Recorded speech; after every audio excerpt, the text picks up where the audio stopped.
he feels that there is so much complexity in the organization that even if the customers are liking the products of their organization, they do not like engaging with them. There are times that when we buy, तो ये तो होता ही नहीं है, फिर से करो. Mic क्यों लिया था तुमने? बस आओ, परफेक्ट. आवाज आ जाएगी वैसे? हाँ हाँ अरे अभी इनसे कर लो. हाँ. कुछ बोलेंगे. हाँ. So there are many times that we purchase when we purchase products from organizations, but when we have some complaints, they keep us referring to some other departments, and it gets very difficult for us to engage with them for the next time. So that is what the first point states, that internal complexity makes it difficult for the consumers to deal with the organization despite loving the products. It also acts as a demotivating factor. If I don't get good service, I will not go to the same company the next time. The second point is, the second problem is that the complexity also frustrates the employees. So what happens is that when you know that your internal process is so complex that you yourself have to move around for everything, then the employees also feel frustrated. It decreases their productivity also. The third is that the company has been using very old processes. In today's scenario, those aren't even relevant. So the third problem is that the processes are obsolete. So it also adds as a disadvantage against the competitors.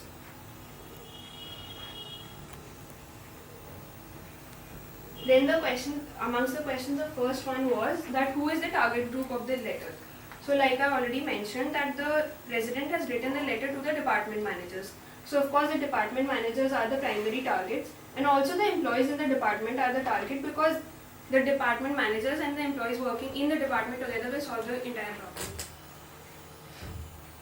And the same thing is what I've written here, that all the departments in the organization have to identify and mitigate the contributing factors to the mentioned issues that we discussed in the previous slide. And the objective of this entire process is to simplify the business. The president wants to make the business simple for profit. The second question is that the president has written very vaguely what he wants. He has not given specific goals. So if he were to give specific goals, what he could have written. So this is again based on what I think is how I think an organization works. This might not be true. So the first is he could have given he could have set a timeline that by you have to reduce the approvals. The decisions on the approvals take a long time sometimes. So you could reduce it to a fixed time period, that the decision should be taken in X days. It could be 15 days, 20 days, whatever, but the timeline should be fixed, so as to fasten the process. My name is Amulya, and today I am presenting a case study for a school. This school has some issues like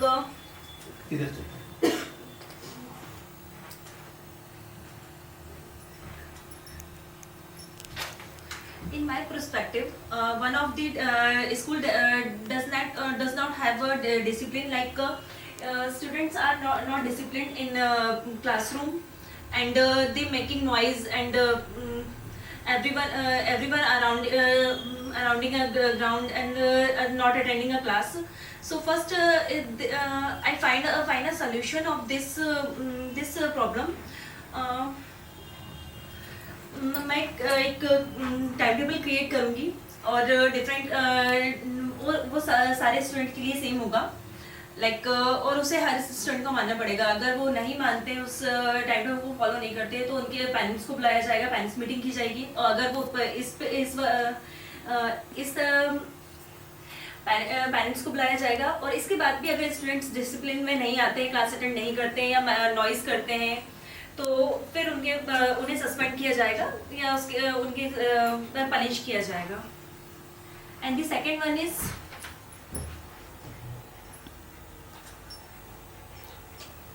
left side में arrow अमूल्य left side में तो arrow उसको click करो. And the second one is knowledge.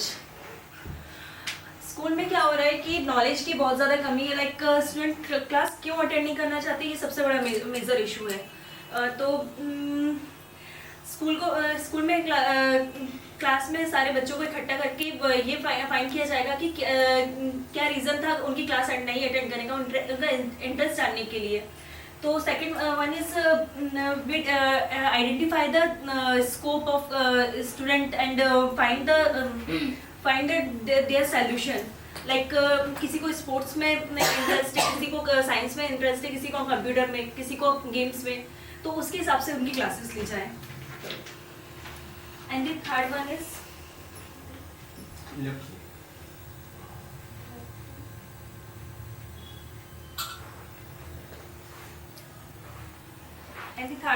Ecosystem. Friends, मेरा नाम Ravindra good और मैं जो आज केस स्टडी लेकर के आया हूँ वो है Panera bread case study. Wow, बहुत ही इजी है अगर मैं देखता हूँ अपने एंगल से। मैं मानसी की तरह टफ नहीं है, बहुत ही सिंपल सी है।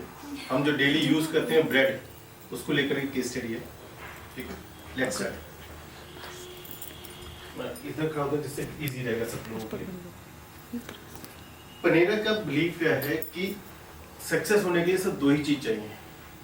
एक है डिस्कवरी, यानी जो आप खोज करते हैं, ठीक है। दूसरा है डिलीवरी। सपोज आप जैसे आप ब्रेड बना, पनेरा क्या है, ब्रेड बनाता है। ब्रेड कैसे बनानी है और कैसे डिलीवर करनी है, यही दो उसके मेजर प्रिंसिपल्स है जिसपे कि वो काम करता है। इसके अलावा किसी बाकी तीसरी और चौथी चीज पे काम ही नहीं करता। अगर आपका प्रोडक्ट का इनोवेशन अच्छा है और डिलीवरी अच्छा है, उसके वही सक्सेस मिलता है। ये पनेरा ब्रेड का थिंकिंग है, इसलिए वो सिर्फ दो चीजों फोकस करता है, डिस्कवरी एंड डिलीवरी। किसी को कहीं पे कोई डाउट लगे तो साथ साथ पूछते जाओ। केस स्टडी क्या है? डिस्कवरी रिफर्स, डिस्कवरी का मीनिंग क्या होता है, जो मैंने आपको बताया। Discovery as per study, discovery refers to the action taken to identify new products and services customer will want to buy. कि क्यों डिस्कवरी जरूरी है।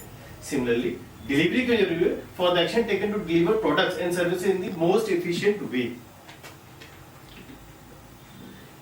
हर 5 महीने में, हर 3 महीने में पनेरा इन्हीं दोनों पे फोकस करता है। किस पे? डिस्कवरी एंड डिलीवरी पे।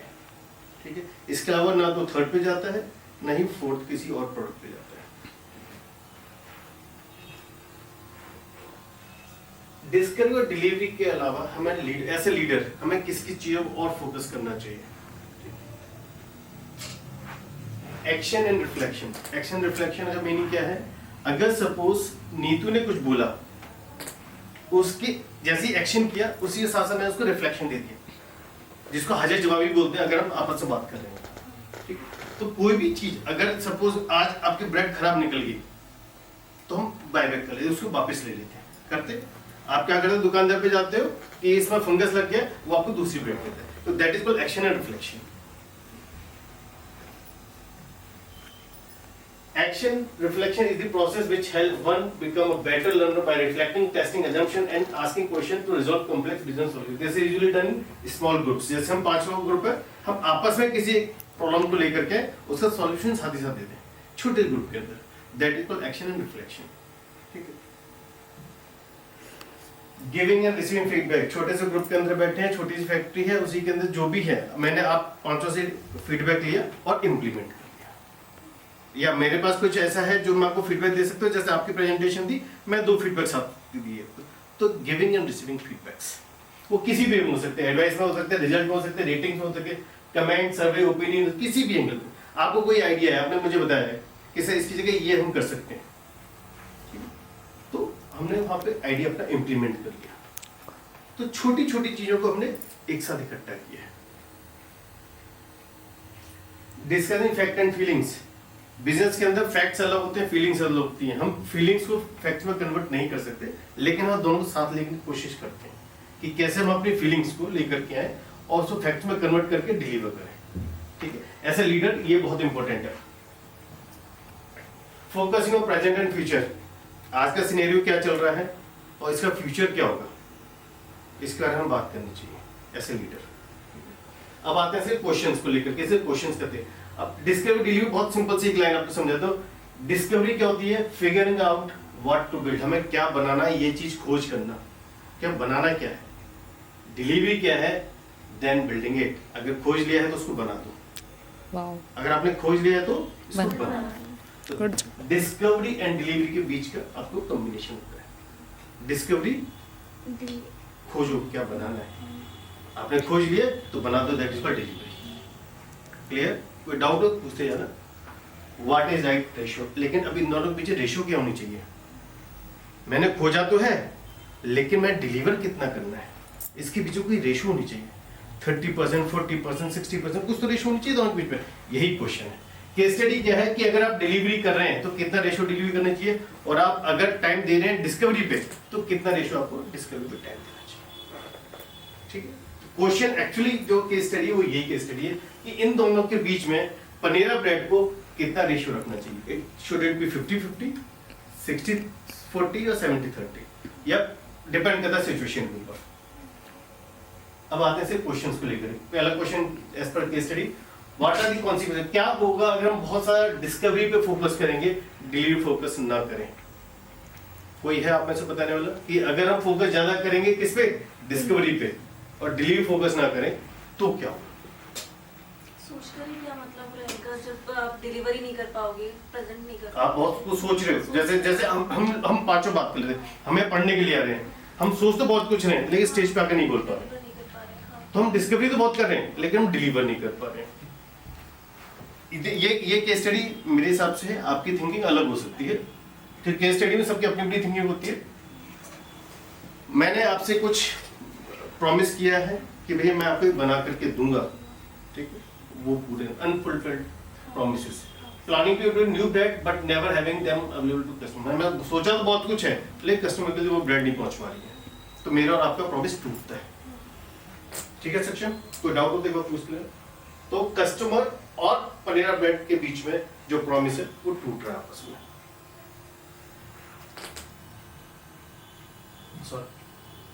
आपने सोचा बहुत कुछ है, डिलीवर नहीं कर पा रहे हो। जैसे मैंने पहले एग्जांपल दिया फंगस वाला, मटेरियल खराब होगा, आप डिलीवरी नहीं कर पा रहे हो, तो जो इंग्रेडिएंट्स हैं वो वेस्ट होते हैं। Planning many varieties of bread but not delivering them can lead to wastage. ठीक, और कस्टमर भी डिसअपॉइंट हो जाते हैं। तो अगर टाइम पे आइटम नहीं मिल पाएगा, डिलीवरी नहीं होगी, तो जो आपके कस्टमर्स हैं, जो आपके रेगुलर कस्टमर्स हैं, बहुत ऐसे हैं जो जैसे आप एक ब्रेड यूज करते हो, आप परमानेंट वही ब्रेड लेके आ रहे होंगे, अगर आपको टाइमली नहीं मिल पा रही है तो डिसअपॉइंट होंगे।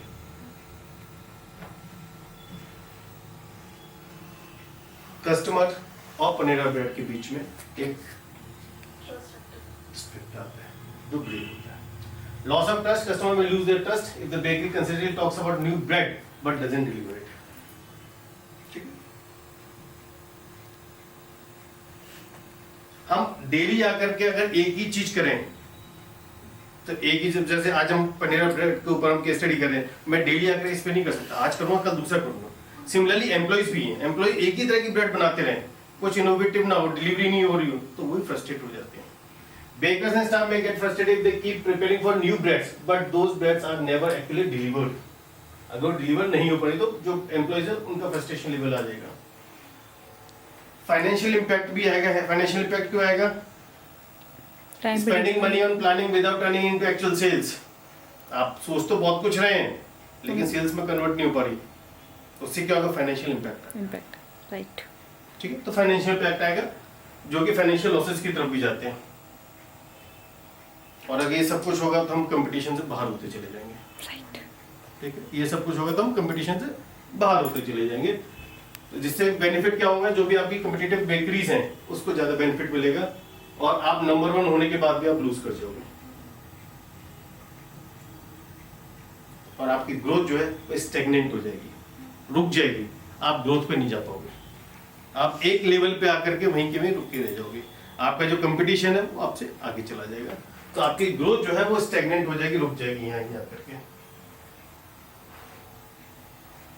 ठीक है, यहाँ तक किसी को कोई डाउट? फिर हम अगले क्वेश्चन पे चलते हैं। कोई डाउट? नेक्स्ट क्वेश्चन ठीक इसका उल्टा, ठीक इसका उल्टा करते हैं। What are the consequences of focusing too much on delivery? हम डिलीवरी फोकस कर रहे हैं, नया आइटम लेकर के नहीं आ रहे, हम डिस्कवरी पे काम ही नहीं कर रहे। ठीक है, हम बहुत कुछ डिलीवरी फोकस तो कर रहे हैं लेकिन कुछ नहीं इनोवेटिव न्यू आइटम्स हम काम नहीं कर रहे हैं। उस केस में क्या होता है? लिमिटेड ब्रेड वैरायटीज, अगर आप इनोवेशन नहीं करोगे तो क्या होगा, आपके पास वही लिमिटेड जो आप काम कर रहे हो सब उस पर फोकस करोगे, आप नया कुछ इनोवेटिव लेकर के नहीं आओगे. That means limited bread varieties. If the bakery primarily focus on baking and delivering the same type of bread without exploring new recipes, it will lead to lack of variety. Customers might get bored. एक ही चीज खाते खाते आप भी bore हो जाओगे, एक ही तरह ब्रेड खाते खाते आप भी बोर हो जाओगे और कस्टमर बोर हो जाता है. इसलिए मैंने कहा कि इसमें आप देखो सिर्फ एक ही टाइप की ब्रेड दिखे इंस्टेड की, जहाँ पे मल्टीपल ब्रेड्स हो सकते हैं. और Outdated एक ही flavor. खाते खाते आप आउटडेटेड फ्लेवर्स पे आ जाते हो तो आपका खुद मन नहीं करता कुछ काम करने का. Like pizza. हाँ, मार्केट का ट्रेंड होता है कि भैया ये चल रहा है, कोई अपने नाम पिज्जा बर्गर से जो भी है, तो वो मार्केट ट्रेंड से आप बाहर होते चले जाते हो, आप जो मार्केट ट्रेंड है वो मिस कर जाते हो. राइट. वही बोरियत सी होती है कि एक ही चीज को करते करते वो फटीग आना शुरू हो जाता है. कॉम्पिटिटिव. कंसिडर आप बाकी आपके जितने भी कम्पिटिटर्स हैं वो सब ऊपर जा रहे हो तो आप अकेले ऐसे हैं क्योंकि आप उसी चीज को लेकर बैठे हुए और आप सीधे down. ग्रेट. किसी को डाउट बहुत ही प्यारा, मतलब वो क्लियर जा रहा है मतलब. Employ monotony. एम्प्लॉय मोनोटोनी का मतलब होता है कि हमारे अंदर कोई नई चाह, एक्साइटमेंट ही नहीं होती एक नया कुछ करने का. ठीक है. Right. तो bakers and staff may feel stuck up in routine if they are continually producing the same product. This lack of variety can result in decreased job Job satisfaction and satisfaction. motivation. बहुत जरूरी है. ठीक. Incomplete. हम जो सोचते हैं कि हम ग्रोथ करेंगे बिजनेस में आकर के, वो आपकी ग्रोथ रुक जाती है क्योंकि आपकी प्लानिंग्स बहुत हो रही होती हैं लेकिन आप ग्रोथ नहीं हो पाती. तो आपकी जो इनकम्प्लीट ग्रोथ है वो भी एक इसका आती है कि bakery explore limited growth as it falls into explore new markets, क्योंकि हम जब वेराइटीज नहीं देंगे तो नई मार्केट हमारे हाथ में आएगी भी नहीं. कस्टमर डिससेटिस्फैक्शन में पहले ही बता चुका हूं. ऐसा मैनेजर, ऐसा लीडर आपको क्या करना चाहिए? What factors should leaders consider when trying to find the right ratio of balance between the two related? जो एक्टिविटीज मैंने भी आपको दोनों बताई हैं, question number 1 and question number 2. ऐसा कुछ होता है तो ऐसे लीडर आपको क्या करना चाहिए या क्या कर सकते हैं, या इन दोनों के बीच में रेशियो क्या हो सकती है, वो इसमें कुछ आंसर लेने की कोशिश की. Finding right balance between two, या और ये सबका अपना हो सकता है. आपको मानसिक अलग हो सकता है, सक्षम का अलग हो सकता है, नीतू या मूल्य का अलग होता है. Find the right balance between two related activities such as discovery and delivery in the bakery or planning for execution in business require thoughtful consideration. Here the factor leader should consider when determining the appropriate ratio of balance. ठीक है, तो सबका अपना अपना सोचे इसमें. Goals. जब आप देखते हैं कि डिलीवरी और डिस्कवरी के बीच में एक रेशियो लेके चलते हैं तो आपका गोल सेट होता है कि भाई इस साल मैं डिलीवरी फोकस करूंगा इतना और डिस्कवरी पे इतना करूंगा. मैं सपोज आपके पास 100 रुपीज है, 100 रुपीज में से आप 60 रुपीज लगाओगे डिस्कवरी पे और 40 रुपीज, तो आपने गोल सेट कर लिया. ठीक है, तो आप ऐसे लीडर आपको गोल सेट करना चाहिए कि भैया मैं think what you want from the bakery. Do you want to be known for unique and innovative bread और do you want to sell a lot of bread quickly. Depend करता है कि आपका गोल क्या है. तो सबका अपना अपना हो सकता है. बेकरी का एनवायरनमेंट भी आपकी, look at what the bakeries are doing. आपके एरिया में जो एरिया ज्योग्राफी, जिस एरिया में आप काम कर रहे हैं, ज्योग्राफी में काम करें, वहाँ का ब्रेड का एनवायरनमेंट है क्या. जैसा जयपुर की बात है, काना अलग काम कर रहा है या मल्टीपल ब्रेड कंपनीज हैं जो काम कर रही है. तो जो कंपनीज हैं वो किस लेवल पे काम कर रही है, उनके प्रोडक्ट्स क्या क्या है, उसका एनवायरनमेंट आपको देखना पड़ेगा. कंज्यूमर की प्रेफरेंसेस क्या है. जैसे अभी आपने लिया, आप पिज्जा ब्रेड की बात कर रहे हैं आप, और मल्टीपल ब्रेड्स आती है, तो कंज्यूमर की डिमांड क्या है, वो कंज्यूमर किस प्रोडक्ट को आप मांग कर रहा है, तो उसको आपको देखना होगा. रिस्क टॉलरेंस, ये बहुत मेजर फैक्टर है कि आज अगर मैं अपना बिजनेस कर रहा हूं तो मैं कितना रिस्क ले सकता हूं. क्या मैं पैसा डिस्कवरी पे ज्यादा लगाऊं या सारा पैसा डिलीवरी पे लगाऊं. तो आप कितना रिस्क ले सकते हो, वो फैक्टर आपको देखना बहुत जरूरी है. Selling a lot of the popular bread might be safer but less adventurous. आप एक तरह की ब्रेड, वो 50 वाली ब्रेड बेचना तो बहुत ईजी है लेकिन एडवेंचरस नहीं है, कुछ नया नहीं है. ठीक है, तो सबके लिए बोरियत वाला काम है लेकिन प्रॉफिट मेकिंग भी है क्योंकि आज की डेट में वहीं से पैसा ज्यादा आ रहा है. तो रिस्क टॉलरेंस मेजर इम्पैक्ट आएगा. कंपटीशन क्या कर रहा है वो भी देखना होगा कि एक तो बहुत अच्छा लेकर के आ रहा है, वो 20 रुपीज वाला, वो अच्छा चलाया जा रहा है क्योंकि ऑमलेट्स में बहुत काम आता है वो. ठीक है, जो थड़ी होती है उसमें वही ज्यादा चल रहा होता है, लेकिन घर में सैंडविचेस ब्रेड ज्यादा चल रही होती है। ठीक है, तो कंपटीशन किस लेवल पे काम कर रहा है वो आपको देखना है। बहुत अच्छा। और फ्लेक्सिबिलिटी हर ऑर्गेनाइजेशन के अपने अपने ऊपर था, आप कितने फ्लेक्सिबल है एज एन ऑर्गेनाइजेशन वो देखना जरूरी है। अगर मैं डिस्कवरी एंड डिलीवरी पे अच्छा काम कर रहा हूँ तो मैं हो सकता है थर्ड पे काम ही ना कर पाऊँ, तो आप कितने एज एन ऑर्गेनाइजेशन आप कितने फ्लेक्सिबल है वो एज ए लीडर आपको देखना होगा। Consider how easily you can change your offerings. If you try a new bread and it doesn't work, can you switch back to popular ones again? आप अभी तक 50 वाला ब्रेड बना रहे हो, आपने इन्वेंट किया कि मैं ये कुछ नई सैंडविच ब्रेड बना दूं, मसाला सैंडविच ब्रेड। अगर बाई चांस वो नहीं चलती तो क्या हम बैक स्टेप लेकर के अपनी जो चल रहा है काम उसी पे चलाओ। ठीक है, तो आप कितना फ्लेक्सिबल हो अपने बिजनेस को मोल्ड करने के लिए, वो इम्पोर्टेंट फैक्टर है। बाकी एट लास्ट आपको ये देखना होता है कि आपका कस्टमर सेटिस्फाइड होना चाहिए। ठीक है, तो उसको दोनों चीज, उसको डिलीवरी से मतलब नहीं है, डिस्कवरी से मतलब नहीं है, दोनों चीजों से मतलब है। उसको इनोवेटिव ब्रेड भी चाहिए लेकिन टाइम भी चाहिए, तो वो आपको फैक्टर देखना बहुत जरूरी है। Customer satisfaction, pay attention to whether your customers are happy, if they are excited about the new bread varieties और they love how quickly they get the favourite bread, you are properly on the track. और आपकी visions क्या है? आज आप देख रहे हो कान्हा का हर लोकेशन पे एक स्टोर खुल रहा है, फ्रेंचाइजी आ गई हर जगह। तो आपको लॉन्ग टर्म विजन क्या है? तो केक वर्ल्ड आ गया, मतलब खुलता ही जा रहा है धीरे। तो long term vision as an bakery आपका क्या है वो आपको देखना होगा। और सेम प्रोडक्ट है, Same मतलब गोपालपुरा पे केक वर्ल्ड और एसएसटी वाले के जाओगे ना, दोनों के बीच में एक शॉप आती है बस, वही प्रोडक्ट केक वर्ल्ड के, वही एसएसटी वाले के, बस स्टिकर लगा हुआ है, प्राइस भी वही है, पर मार्केटिंग अब ये पता चला केक वर्ल्ड के ज़्यादा लोग हैं कि एसएसटी वाले के हैं। करेक्ट, ब्रांडिंग का बहुत इम्पोर्टेंट है। जगह को देखते हुए वहाँ स्टोर खोला है। कहते हैं ना कि भाई जैसे आप कहीं और हाँ, अगर आबादी ना हो आप वहाँ खोल रहे हो तो चलने का कोई फायदा नहीं। आप जैसे टॉक रोड पे बहुत सारी शॉप है, क्यों है क्यों पॉपुलेशन भी वहाँ ज़्यादा है और आएंगे वो भी ब्रांड लोग इमेज वहीं। क्रिएट करने वाली बात है कि नहीं, आपको वहाँ पे brand एक्चुअली image और शॉप खुल गई है ब्रांडिंग, शॉप में खुल गई, मतलब जो वहाँ पे। ब्रांड है ना वो तो 4-5 खुल चुके हैं, इसलिए टोंक रोड पे और लोगों ने वहीं जाके खोला। और उनको कॉस्ट इफेक्टिव भी पड़ा, वो महंगा भी पड़ा, पर ये कि उनको आगे के लिए उन्होंने फ्यूचर प्लान करके उसको शॉप वहाँ से परचेज की, क्योंकि सिटी वाइब्स है, ये ब्लैकबेरी है, सब एक साथ खुले हुए हैं टोंक रोड पे। तो लास्ट स्लाइड है। सो ये मेरा फाइंडिंग्स है। So finding the The right right balance balance for a for bakery is like figuring out how much time and effort to spend on creating new bread varieties and how much on selling those breads. It's about making a bakery successful and keeping your customers satisfied. वाह, ठीक है, last findings यही है कि आपका customer हमेशा happy होना चाहिए। Right, thank you, with lots of बहुत ही प्यारा। मेरा नाम नीतू है और मेरी केस स्टडी है W Clement stone case study. तो ये इन्होंने अपनी शुरुआत जूते पॉलिश करने से स्टार्ट करी थी, उसके बाद ये बिलियनर्स बने और इनका कोट है डू इट नाउ। और इन्होंने रिक्वायर करा है अपने एम्प्लॉयमेंट से, जो उनके वर्क एरिया में काम करते हैं सबसे, कि सब अपने वर्क प्लेस पर एक कोट लिखे, और उसी के अकॉर्डिंग बहुत सारे लोगों के कोट्स दिए हुए हैं। जैसे कि फर्स्ट है रोनाल्ड रेगन का है it can be done. Second है कैरोल लेरी का एटीट्यूड इज एवरीथिंग। और थर्ड है एल्डन डेविस का start taking and get to work.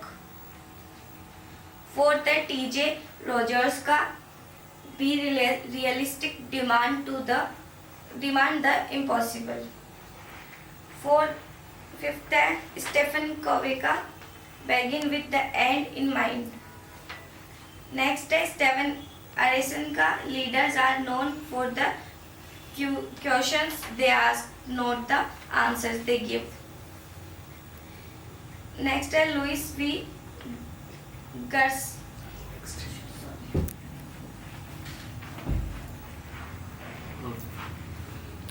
यहीं आके बोलो, इधर थोड़ा इधर, या तो इसमें बोलो या फिर ऐसे बोलो। हाँ, नेक्स्ट है a desk is dangerous place from which is view the world. Next है उर्सुला एम बर्न्स का don't do anything that wouldn't make your mom proud. Next है मार्टिन लूथर किंग जूनियर का, the time is always right to do what is right. तो इसका first question है, what would you post on your office wall. तो मैंने इस पे लिखा है and your leadership every day, means कि आप डेली कुछ ना कुछ नया सीख करके लीडरशिप को अंदर से इम्प्रूव कर सकते हो। जैसे कि आज सीखा हमने, कल सीखा इनिशिएटिव कि कुछ भी अगर हमको नया करने के लिए बोला जाए तो हम करें, पीछे ना हटे। कुछ भी नया सीखने के लिए कुछ कोई बोले तो मना ना करें। और फोकस ऑन द वर्क, ये सीख कर भी बहुत सारी चीज़ें सीख करके हम डेली अर्न कर सकते हैं लीडरशिप को।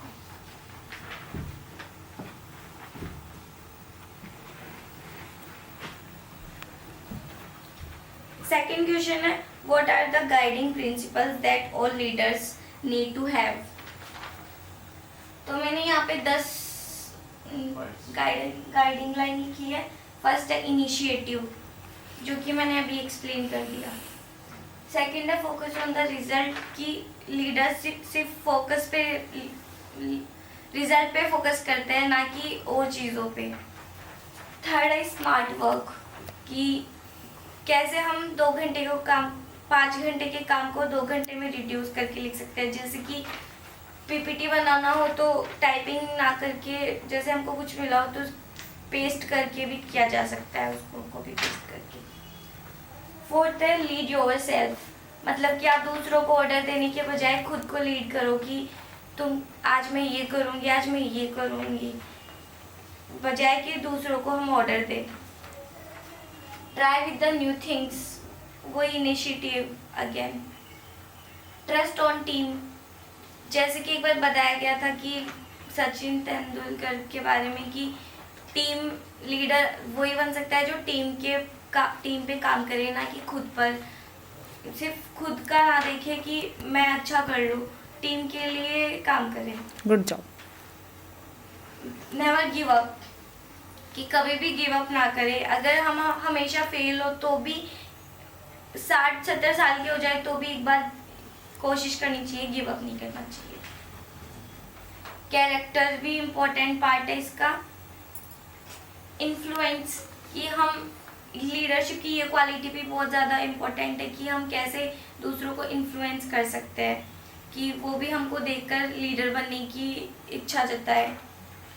पॉसिबिलिटी, क्लैपिंग तो नहीं चाहिए। पॉसिबिलिटीज़ भी बहुत ज़्यादा इम्पोर्टेंट है कि हम देखें कि इसमें क्या पॉसिबिलिटीज़ है पॉजिटिविटी के थ्रू। गुड। Thank you. बहुत ही प्यारा।